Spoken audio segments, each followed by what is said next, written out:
Thank you, Kitty. That was wonderful. Good morning.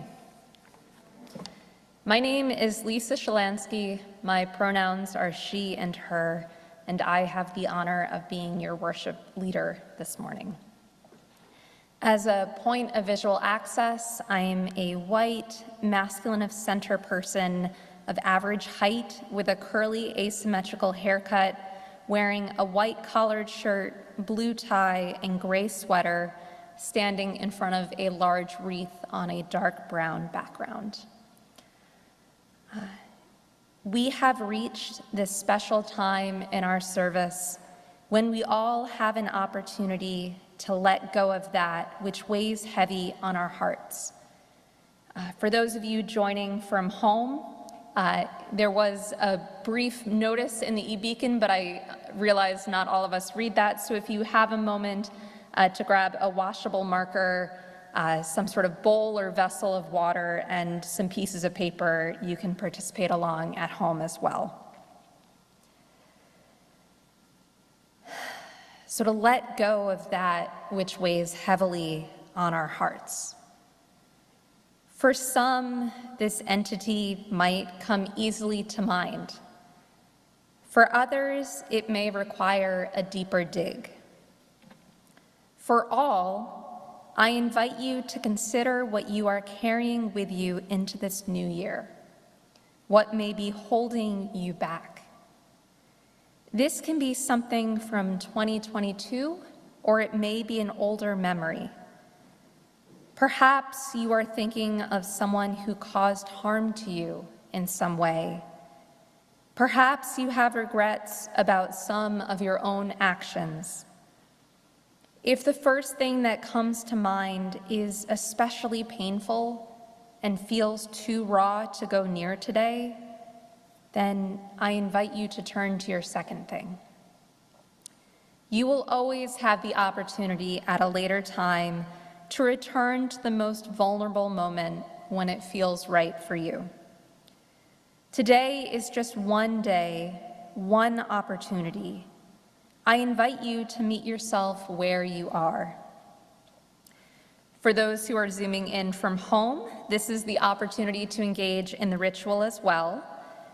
Those in person will be invited to one of the 3 vessels around the sanctuary to write down on the construction paper your word or short phrase and to place it into the vessels of water. There are colored construction paper squares for this purpose.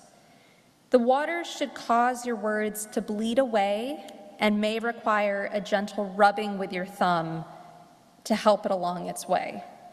I recommend placing the paper upside down into the water.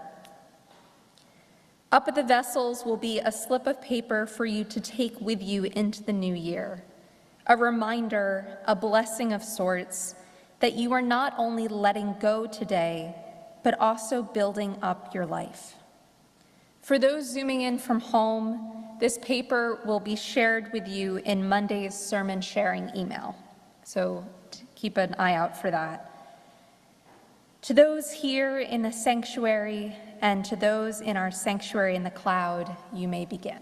To whichever vessel you feel called to, either up front, over here in the aisle, or at the back, my right, your left. And Kitty will play.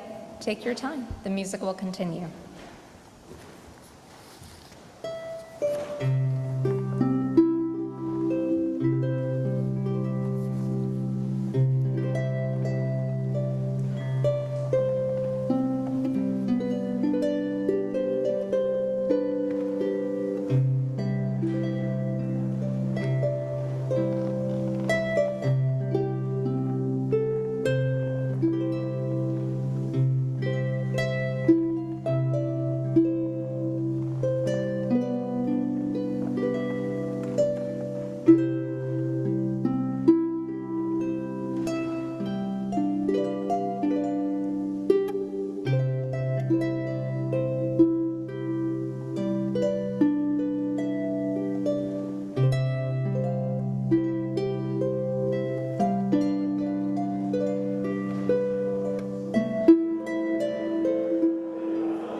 This past week, there has been a notable shift in commercials from buy this for the person you love to join this program to reinvent yourself. A multi-million-dollar industry exists to convince ourselves that the person we are isn't good enough. January 1st inevitably brings forth calls for new year, new you. It is understandably overwhelming, and it can be tempting to shut out this noise. Rather than rejecting the thought of renewal due to the latest fad diets or personal reinvention schemes, I invite us to think about a deeper transformation. Picture yourself preparing to hike up a mountain. You're gathering together all that you need: food, water, your walking stick. You've arrived at the trailhead and pick up your backpack, almost falling over in the process. Staggering back, you gaze into the bag and are shocked to discover a 10-pound weight that you surely did not pack yourself. In life, as in hiking, we are all carrying a proverbial backpack. Now, imagine in this backpack, you must bring all that swirls in your mind and heart. For many of us, this invariably includes a running to-do list, snippets of memories from that day's journey, and an earworm playing in loop. Baby Shark, perhaps. This is the weight we all carry, the weight we expect to have in our backpack. But for most of us, heavier regrets or burdens have found their way into our bags as well. These can be nefarious, hiding in the little side pockets or under the inside flap. You might not see them when you peer into the bag, yet go to swing it onto your shoulder, and you'll be met with quite a surprise. Suddenly, your everyday bag is staggeringly heavy.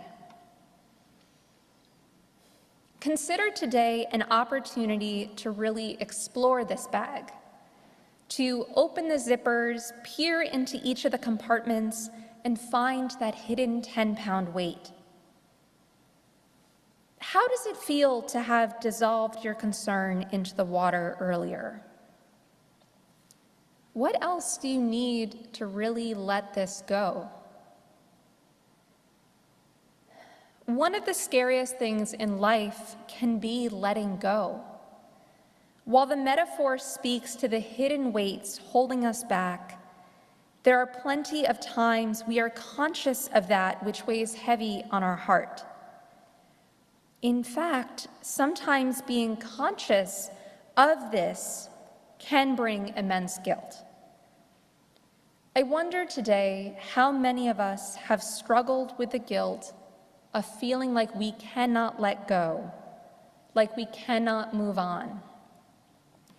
True forgiveness is hard. Perhaps the hardest thing we can do as humans.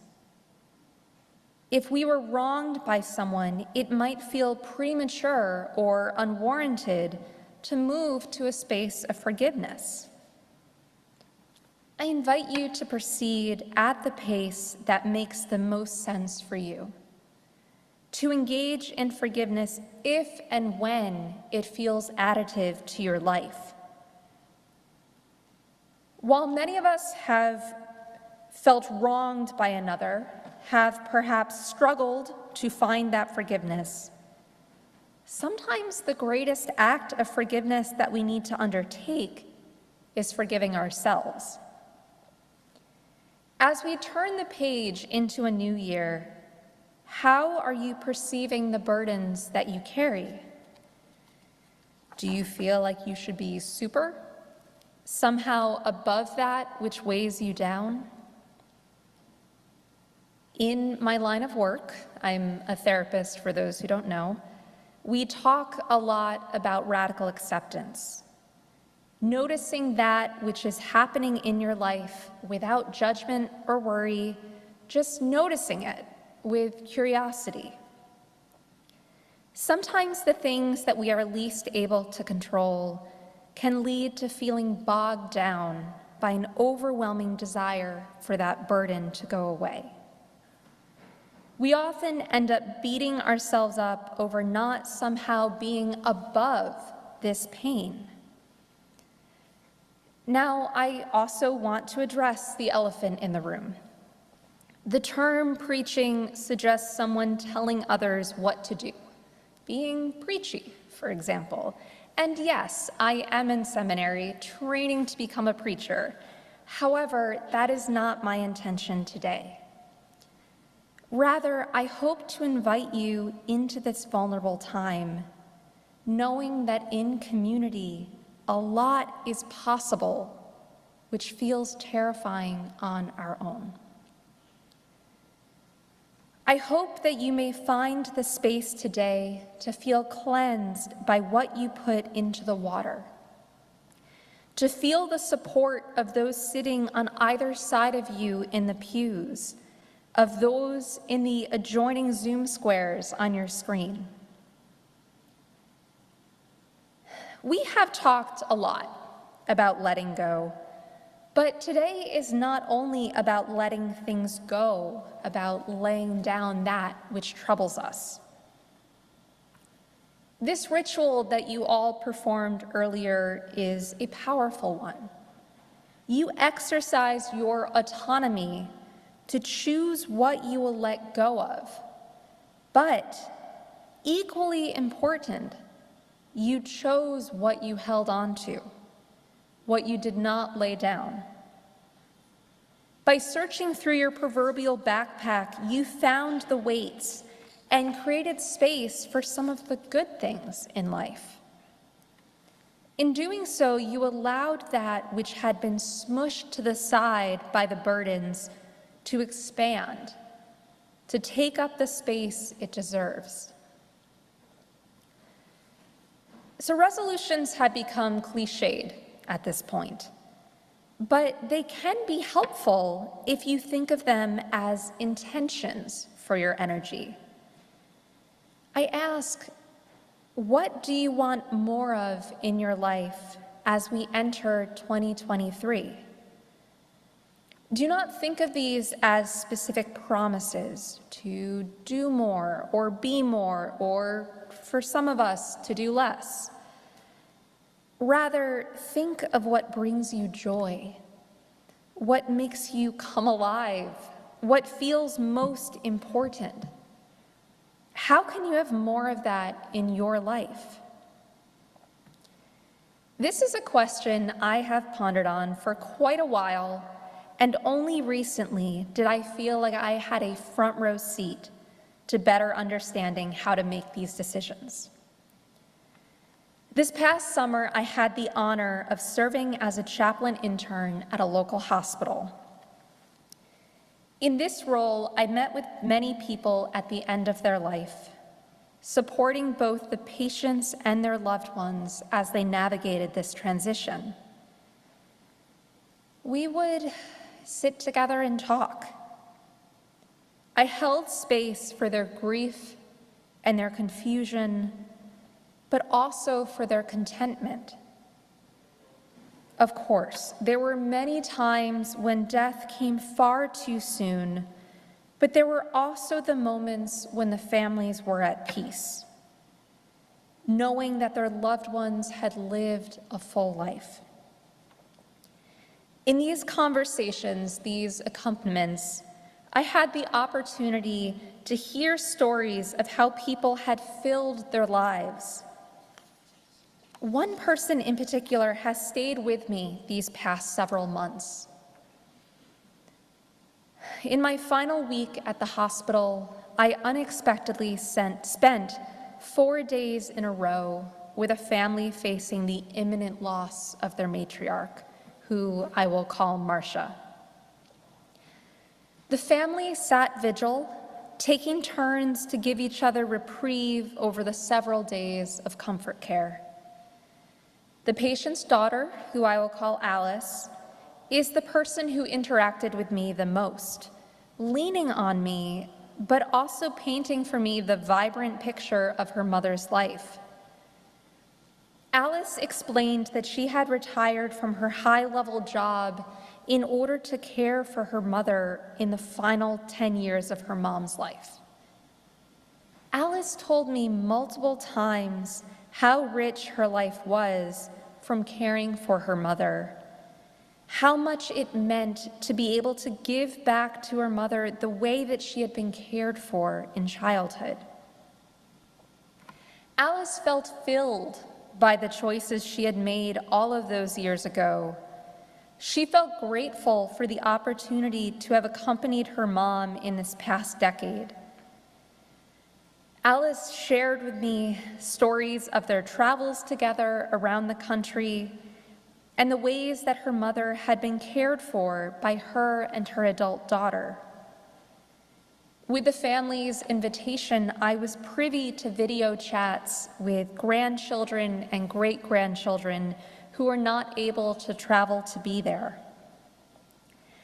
Everyone painted such a rich image of who this woman was, who she continued to be in their hearts. In any caring profession, a lot of yourself is given to the work. But I've always found that so much is gained by these experiences as well. Alice and her family taught me what it looks like to fully show up for each other and what it looks like to live a life filled to the top. When the time came for Marcia to breathe her last breath, she was surrounded by family who were singing hymns to her. Tears were shed, of course, but there was an immense sense of fulfillment.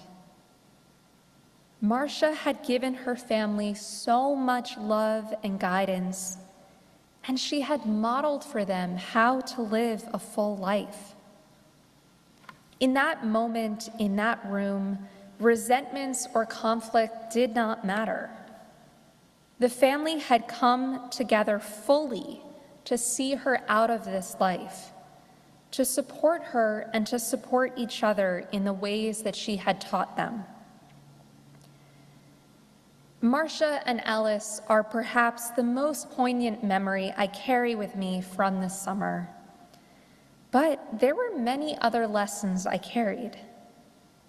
Seeing the immediacy of death in every shift that I worked helped me to re-examine how I wanted to prioritize my life. I reflected a lot on the burdens that I wished to let go of, the people with whom I wanted to move to a space of forgiveness. This was heavy work, brought forth by the heaviness of my time at the hospital. But walking among death every day also made me seriously consider what I wanted more of in my life. The strange timing of my internship falling in the 3 months leading up to my wedding felt like a serendipitous collision, a demonstration of the importance of committing to other people right before I took one of the greatest commitments of my life. As I often tell my therapy clients, a lot of what I am sharing is easier said than done. I invite you to take today as an invitation to begin this journey, to stretch yourself to let go, to forgive, to release the tight clench you may have on that which is holding you back. I invite you to take today as an invitation to lean into that which brings you joy, to pour more energy into the areas of your life that may bring fulfillment. And if this all feels like too much, I invite you to take a breath, take a stretch, and know that tomorrow is another day to try. You will not be alone in your journey. This community is here alongside you as we observe the new year and as we worship each week in this year to come. May you find a grounding of peace and calm in this new year. May it be so, and amen. Hi, I'm Reverend Hannah Capaldi. And I'm Reverend Abby Tennis. We are the ministers at the First Unitarian Church of Philadelphia, where our mission is to awaken love and justice in our lives and in the world. We're so grateful that you watched, and we hope that the sermon connected with your soul. We also want to invite you to join us for a live worship service every Sunday at 11 a.m. Eastern Time. You can always find the link to that service on our website at www.philauu.org. In these services, you'll hear words like you've just heard, and you also get a chance to greet one another, pray together, sing together, and we even hold a virtual coffee hour after services to get a chance to greet some new and old friends. If you want to support the mission of this community and you feel moved to give, you can do so by going to the website that Reverend Abby just mentioned. You can find that link below, or you can text 215-709-5095 and follow the prompts to give. If someone in your life needs to hear these words today, we encourage you to share this video. And again, thank you so much for watching. We hope to see you soon.